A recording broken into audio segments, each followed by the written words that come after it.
Paano na kung super ginaw sa labas, may snow, tapos nagki-crave ka ng inihaw na bangos na isinahog sa binagoongan na papaya.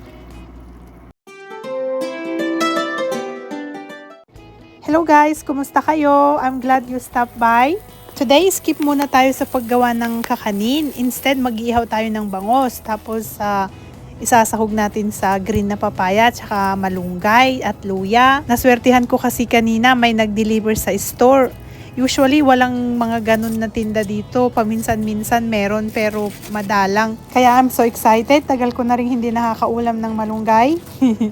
Tara, umpisahan na natin. First, ready na natin yung grill. Grabe ngayon dito guys, sobrang ginaw. Buti nga, nalulusaw na yung mga snow. Sana wag na munang mag-snow hanggang April. Sindihan na ang uling. Ingatang wag mapaso ang kamay at magagandang daliri. Use caution. Sililo ko, malayo ang tanaw. Meron yatang naaamoy. Ito yung bangos na na-defrost ko na. Hugasan at linising mabuti isa-isa para malinis.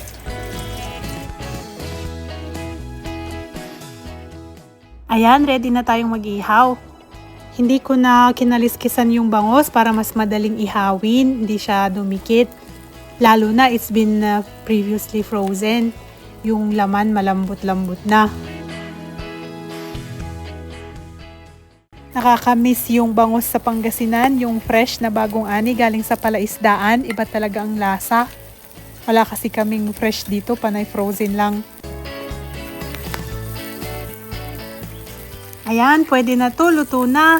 Sobrang bango, nakakagutom. Masarap din ito guys, isawsaw sa bagoong o kaya sa toyo lang na may kalamansi. Pasok na tayo sa loob, sobrang ginaw dito. 10 degrees today.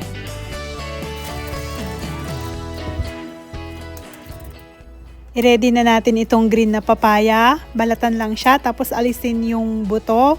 Tapos hiwa-hiwain natin sa bite-size pieces.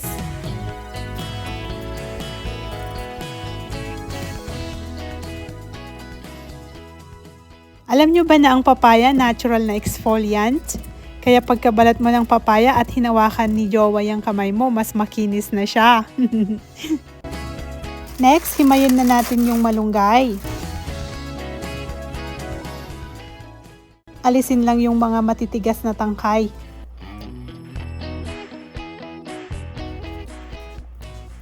Hugasang mabuti ang lahat, yung luya, yung malunggay at papaya.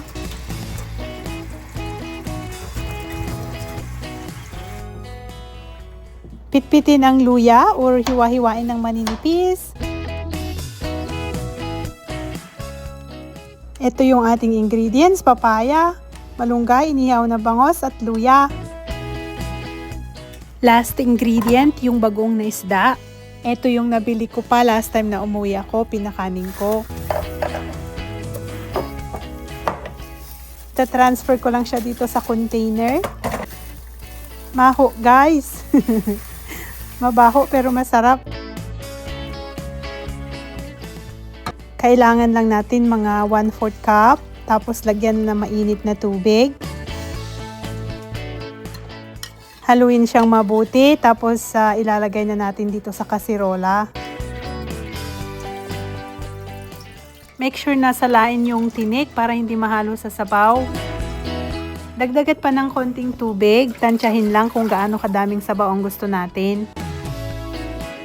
Ihalo na yung luya. Tapos pakuluin mabuti. Pag kumulo na siya ng mga 2 minutes, ilagay na natin yung papaya. Ihalo na rin natin yung inihaw na bangos para lumasa yung sabaw.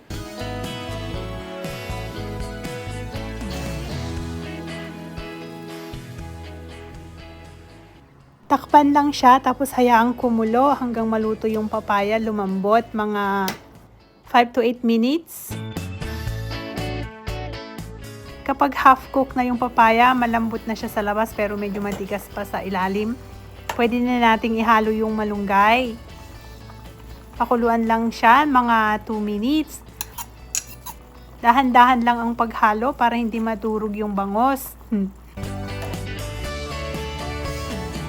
Wow, ang bango-bango niya guys. Nagugutom na ako. Talagang lutong Ilocano to, lutong Panggalatok.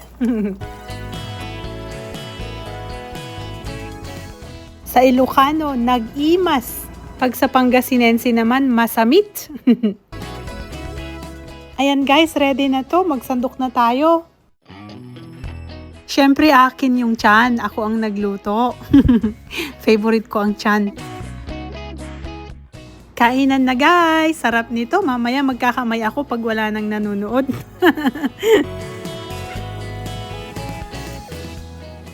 Okay guys, hanggang dito na lang ang ating video for today. Sana kahit papano nagustuhan nyo ang aking munting lutong bahay. If you enjoyed it, please like and subscribe. Hanggang sa muli, paalam!